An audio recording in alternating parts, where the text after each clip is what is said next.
Oui, docteur. Oui, puis c'est très grave, monsieur le maire. Hein? Là, ça me regarde-tu personnellement? Oui, comme maire. La nuit dernière, j'étais obligé d'aller voir un malade dans le 3e rang. Et mon cheval ne pouvait plus avancer à cause des bancs de neige. Bien, le chien, je l'ai averti, l'inspecteur municipal, de voir à ça. Je veux bien me montrer patient, indulgent, mais il y a quand même une limite à tout. J'étais obligé de dételer puis de me rendre à cheval voir le malade. J'ai franchi au moins 2000. Heureusement qu'il faisait beau. Mais la veille, par exemple, il y avait eu une tempête. De là, les bancs de neige. Et maintenant, si je me plains, je suppose qu'on va encore répéter partout que je veux vous faire la guerre au conseil. Ce qui est faux, d'ailleurs.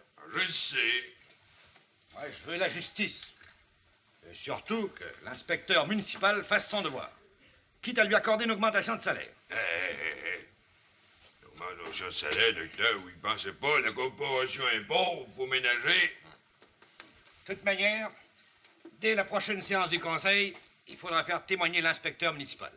Je veux avoir des explications très nettes au sujet de son travail.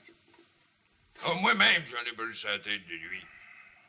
Mais seulement, un autre inspecteur municipal, c'est difficile à trouver que le diable.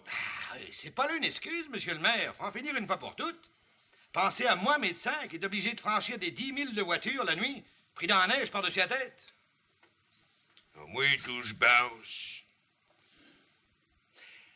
M'envoie parler une dernière fois à l'inspecteur municipal moi-même. Il va lâcher la fiole, faire son ouvrage, ou ben donc le conseil le mettre au droit.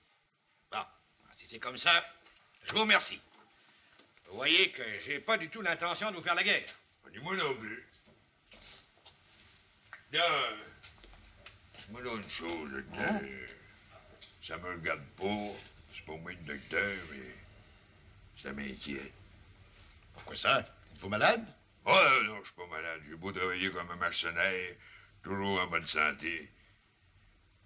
Mais le pauvre curé Labelle, ça va-tu mieux son atteinte du cœur? Hein? Ah, il est vrai que il y a 2 jours, quand il est venu au château, il voulait visiter un terrain, je sais pas trop quoi. Là. Il a marché en raquette, puis il y a eu une faiblesse. Faiblesse? C'est grave. Bon, c'est pas une crise cardiaque dans le sens médical du mot, mais le curé est fatigué, il a besoin de se reposer. Ah, il a même dormi au château. Ah, Monsieur Léon est venu me trouver, puis j'ai examiné le curé avec soin, j'ai donné les remèdes nécessaires. Peut-être rendu à Saint-Jérôme maintenant. J'espère que ça va aller mieux. Pauvre curé Labelle, il en a tellement fait pour nous autres, puis tous les colons. S'il fallait qu'on le perde, on serait bien perdus dans nos montagnes. Ah, ça, je partage entièrement votre opinion, monsieur le maire. Ben, ça va aller mieux. Bon.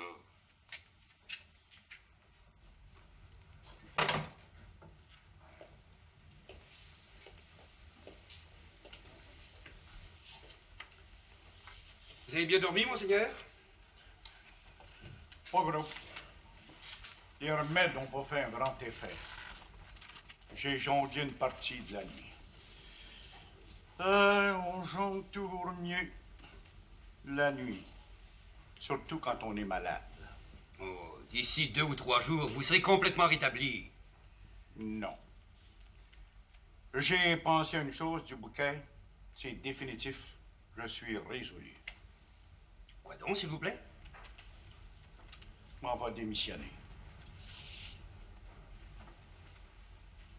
Démissionner? Oui, démissionner de mon poste de sous-ministre de la colonisation. Pas sérieux? Vous n'y pensez pas démissionner? C'est très grave. Je sais, du bouquet. Mais j'ai pas jonglé pour rien toute la nuit. Non, je vais démissionner. Non, c'est pas possible. Je comprends qu'en ce moment, vous êtes fatigué. Votre marche au domaine de la riche héritière était trop longue pour vous. Laissez faire la maisonnette, la colonisation. Je démissionne. Monseigneur, vous qui avez bâti le chemin de fer, qui avez tant fait pour développer les pays d'en haut. Non, c'est pas possible. Attendez au moins 3 ou 4 jours. Prenez le temps de réfléchir. J'ai attendu assez longtemps, même trop longtemps. J'aurais dû donner ma démission l'année passée. Non. Que va dire l'honorable Bercier, lui qui vous aime tant? Et n'oubliez pas que toute la colonisation du Québec repose sur vous. C'est devenu trop lourd pour mes épaules. Non, non, je démissionne. Asseyez-vous à votre machine à écrire. Je vais vous dicter une lettre pour le premier ministre Mercier.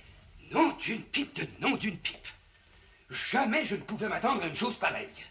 Vous garderez 2 copies. Une pour moi et l'autre pour être publiée dans le journal Le Nord. Publier votre démission dans le Nord? Oui. Mais c'est presque une insulte à faire au premier ministre. Faites-moi plaisir, écrivez. Bon. Je suis prêt. Honorable Premier ministre, depuis plusieurs semaines, pour ne pas dire depuis plusieurs mois, je suis malade. Je suis malade. Je n'ai plus la force de conduire la colonisation comme je le voudrais. Je le voudrais. Par la présente, je vous donne ma démission. Ma démission. Ma démission comme sous-ministre de la colonisation. Veuillez me croire votre très reconnaissant, très obligé serviteur. Les obligés serviteurs. Qu'est-ce que vous allez signer? Attendez, pas trop vite, pas trop vite. Antoine Labelle, curé de Saint-Jérôme.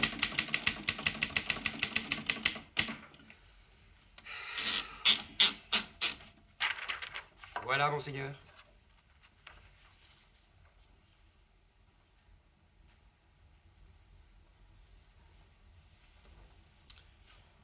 Le seul mot curé, Mercier va comprendre. Je ne peux pas croire, nom d'une pipe, je ne peux pas croire. Mais cet acte est tragique. Tragique, si vous voulez, mon cher Dubouquet. C'est ça. Tu comprendras, Rosa-Rose, quand je te mets à ta lettre. Je me suis pas fait prier pour venir à Saint-Adèle, hein? Ça m'a fait plaisir. Hey, la patronne est partie avec Tipper à Sainte-Agathe pour 2 jours. Voilà, tante Louisa. Louisa? Oui, Louisa Malter. Oh, ça faisait longtemps qu'elles avaient invité. Fait que c'est moi qui se trouve à garder l'auberge. Mais Madame Fourchu, elle s'occupe de l'ordinaire, des chambres, moi de là-bas. Ben, ça pouvait pas mieux s'arranger. Veux-tu un autre verre de vin? Ben, je dis pas non. C'est le valeur, par exemple, Rosa-Rose, on pourra pas faire de raquette. Oh, ben ça, c'est bien vrai. Mais tu y aller avec Iphigénie, t'as connais? On le mélangerait bien. C'est-tu vrai qu'elle a cassé avec Florent? Oh, pas pareil à dire qu'elle a causé pour toujours. Mais je te dirais que Iphigénie est folle du clerc notaire. Ben, je la blâme pas trop. Florent, c'est un bien bon garçon, mais c'est toujours bien rien que le fils d'un forgeron. Tandis que Claire, notaire, ça convient bien mieux à Iphigénie. Si tu veux mon idée, Aurélie, je te dirais que Florent, il a des bien plus belles qualités d'homme que le clerc notaire. Iphigénie l'aimera toujours. Que c'est donc compliqué, ça, l'amour. Oh, ben qu'est-ce que je vais vous faire pour le dîner? Le dîner avec nous autres? J'aimerais bien ça. Qu'est-ce que tu veux manger? Oh, un steak. J'ai de la bonne soupe à part de ça, puis des légumes. Je vais vous faire un bon steak, mademoiselle Aurélie. Ben, vous êtes bien smart. Merci beaucoup, Mme Fourchu. Y a pas de quoi. Les affaires sont tout tranquilles à l'auberge l'hiver, hein? Oh, ben on a eu pas mal de monde pendant le temps des fêtes. Mais là, c'est plus tranquille. C'est bien pour ça que je m'ennuie. Tu sais que moi, j'aime ça quand il y a bien du monde, quand ça grouille, quand on fait de la musique. C'est bien pour ça que je t'ai demandé de venir te promener. Ben, tu comprends bien, faut bien que j'aille chez ma mère de temps en temps, hein? Je couche là, puis ça y fait bien plaisir. Manger là aussi à l'occasion. 2 jours, c'est vite passé. Je vais te dire comme toi.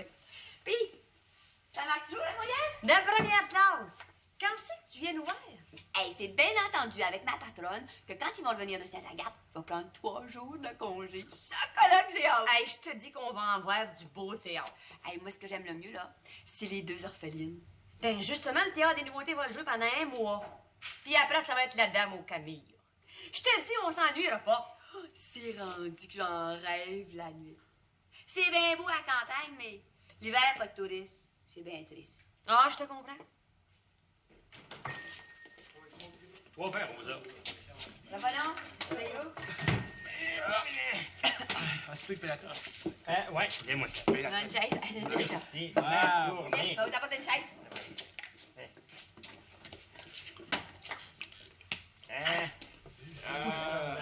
C'est des bûcherons? Non, non, des journaliers.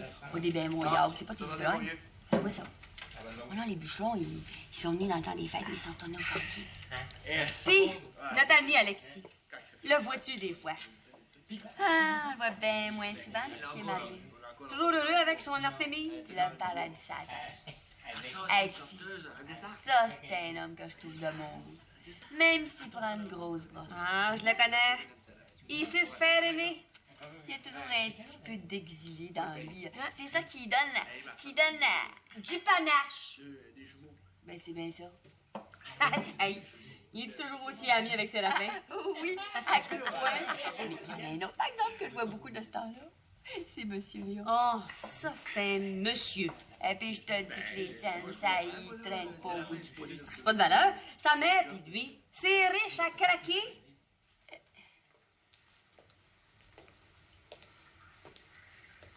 Mais où vas-tu comme ça ce matin, toi? Nulle part. J'arrive de Saint-Jérôme. De Saint-Jérôme. Oui. J'étais tellement inquiet du curé Labelle lorsqu'il est parti d'ici hier que je suis allé le voir. C'est un grand acte de charité, Léon. Je me doutais de quelque chose. Je l'ai su. Et quoi donc? Le curé Labelle est très malade. Il a démissionné comme sous-ministre de la colonisation. Oh, my lord. Oh, quelle mauvaise nouvelle. C'est une véritable catastrophe, c'est un désastre. Ah, même que sa démission va paraître dans le Nord. Qu'est-ce que les colons vont dire en apprenant cela? Il ne leur reste plus que le désespoir. Oh, j'ai pu causer quelques instants à l'improviste avec M. Dubouquet. Ah, le curé est très malade, il perd ses forces.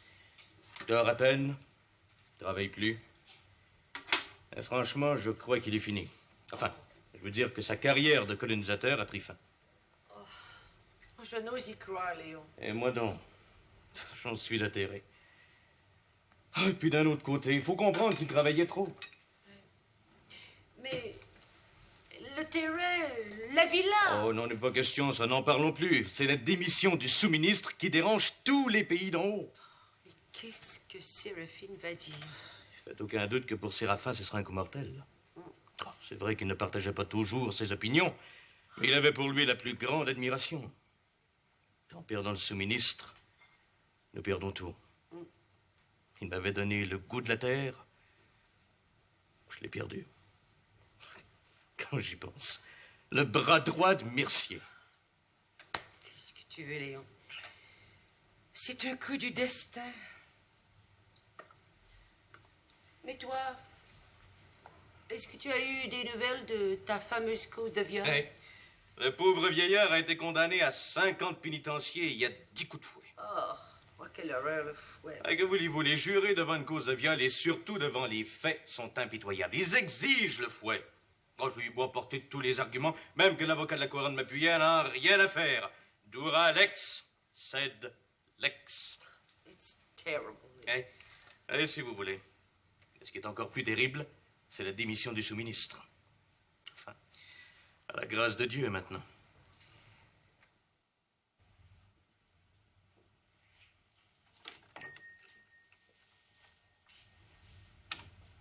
T'es personne ici? Rosa Rose? Rosa Rose! C'est Aurélie!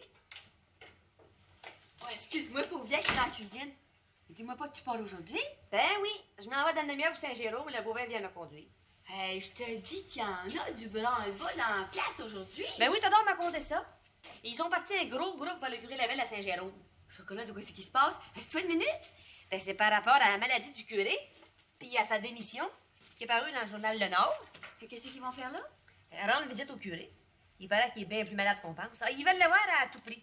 Oh, ben c'est bien pour ça que Mme Fouché n'est pas venue travailler. Son mari a dit à la Saint-Jérôme. Et toi? T'as passé une belle vacance? Pas pire. Mon boss René m'avait donné 2 jours, j'en ai pris 3. Mais je le connais, il dira rien. Demain matin, à 9 h, au bureau. Toi, tu fais ta raquette à ton goût? Ben, j'ai été 2 fois à la raquette avec Iphigénie. Je l'ai sondé au sujet de ses amours. J'ai parlé de Florent, et puis du terre de terre. Ben, pas moyen de savoir rien. Iphigénie a passé son temps à réciter des vers. C'est une drôle de fille, ça, Iphigénie. Une rêve. Hein? Veux-tu voir quelque chose? Non, non, merci, Rosa-Rose, mais je voulais pas m'en aller avant de venir te dire bonjour. Oh, puis j'oubliais. De quoi donc? Une fois, pendant que j'étais toute seule, j'ai été voir Donalda. Pas en raquette. Ben, pourquoi pas? Aller, retour, ça fait 4000. J'ai marché, j'ai pris l'air. Le temps était froid puis sec. La neige, je connais pas pantoute. J'ai passé à travers la montagne, une affaire de rien. Puis, comment tu l'as trouvé? Oh ben, Donalda, t'as connais, hein? Je l'ai pas trouvé bien changé. Pas un mot gros de même qu'on tire à la fin. Franchement, c'est une vraie sainte. Elle, là, si elle monte pas au ciel tout droit, nous autres, on va aller gigoter au fond des enfers. Et il en faut de la patience pour endurer un homme dur comme Séraphin. Ah, c'est une question d'habitude. Mais c'est vrai que Donalda, c'est une grande chrétienne. Elle savait que Marie Navarre, elle le connaissait. Fait qu'elle est soumise. Elle passe son temps à prier. J'ai bien joué avec elle 2 heures. Elle se dit heureuse. M'a fini par la croire. Ben, il y en a du monde demain. Il n'y en a pas beaucoup, mais il y en a. Dis donc, Aurélie, dis-moi donc quelque chose, ça me chicote. Ben, parle, pauvre vieille, qu'est-ce qu'il y a? Tu m'as pas parlé de Bidou, le beau Bidou à son père. Il fait-tu encore des folies? Comment, des folies? Ben oui, il dépense-tu encore son argent à jouer aux cartes et puis à prendre un coup? Non. Je te dirais franchement, Rosa-Rose, que Bidou, il a bien changé. C'est fini les cartes puis la boisson. Il se conduit comme un homme, puis il n'y a pas de dette. Oh, ben, c'est sa femme qui doit être heureuse. Hey, pas besoin de le dire. Il file le grand amour. Ben, tant mieux. Hey, son père doit trouver ça beau effrayant. Ça donne, lui, qu'il l'aime tant, son Bidou. Il fait honneur. Ça pourrait jamais aller mieux. Ben, contente d'apprendre ça. Oh, ben, en tout cas, tu vas y tourner à Montréal, là. Tu jugeras toi-même. Hey, j'ai bien pensé à mon affaire. Là, j'attends ma patronne d'une minute à l'autre. Hein? Alors, ça fait que je vais y aller te voir ou la semaine prochaine ou l'autre semaine, le plus tard. En tout cas, Rosa-Rose, si tu viens pas, là, c'est fini entre nous autres, je t'écrirai plus jamais. Ah, chocolat que t'es folle. Ah, ben, ouais. Ben, bon voyage, là, puis je vais t'écrire sa tête pour te dire quand est-ce que je vais y aller. Puis quand tu viendras, tu restes chez nous, on a de la place en masse. Puis je te remercie de toutes tes amabilités. Mais c'est rien, donc. 2 amis comme nous autres. Hein? Ben, bon voyage encore une fois. C'est ça, hein? À la prochaine! C'est ça.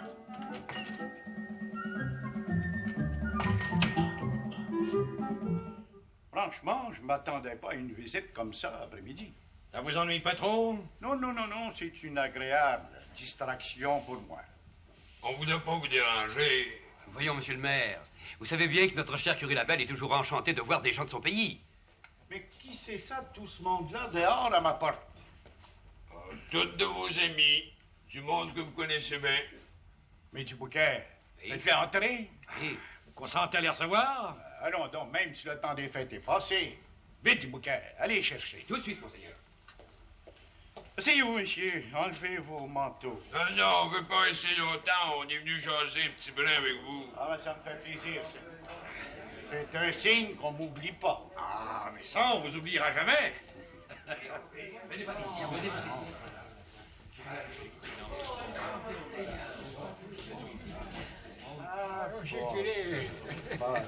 Léon, maintenant toute la province est rendue ici.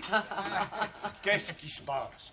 Allez chercher des chaises. Bon, il faisait tellement beau, monseigneur, que nous en avons profité pour faire une promenade. Et puis, bon, Saint-Jérôme, c'est un peu notre deuxième patrie, n'est-ce pas? Ah, vous parlez toujours bien.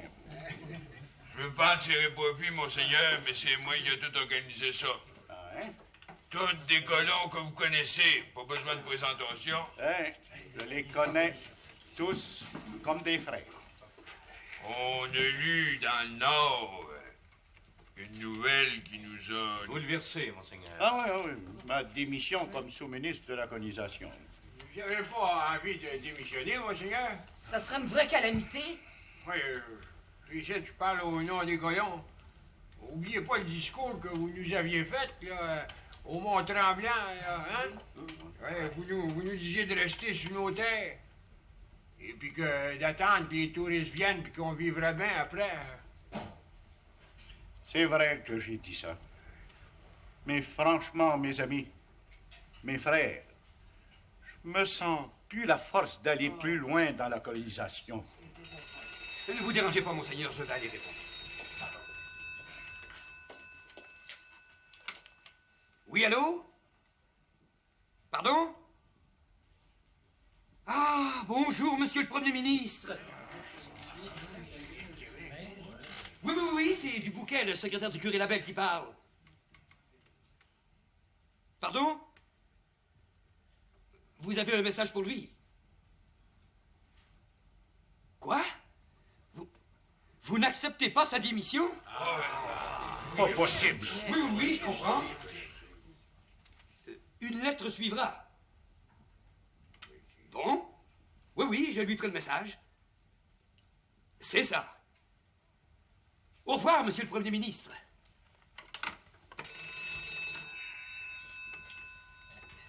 Merci me dit que vous devez d'abord prendre 2 mois de repos complet. Et ensuite, vous n'irez à Québec que 5 à 6 jours par mois. Ouais. Je veux pas vous faire de la peine, monseigneur, mais... Là, ici, c'est une requête signée par 300 colons.